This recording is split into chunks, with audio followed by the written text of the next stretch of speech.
I didn't have the luxury of doing magic for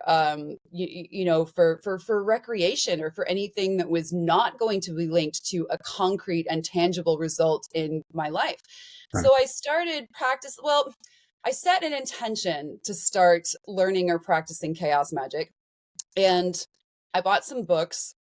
And then, as I'm sure you're familiar with, sometimes just setting an intention or saying, "Hey, this is what I'm going to do," and started learning a lot about Grant Morrison, who I would later meet, who would later on become my teacher. Right. Um, Grant literally says just like how to be a magician, simple, declare yourself a magician, practice magic every day.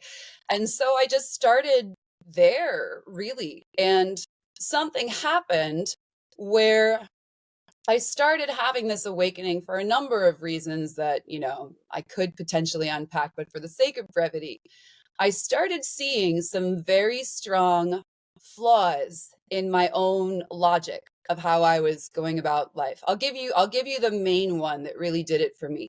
The main one was I realized that I had a belief that if I was valuable to people, then they would treat me well.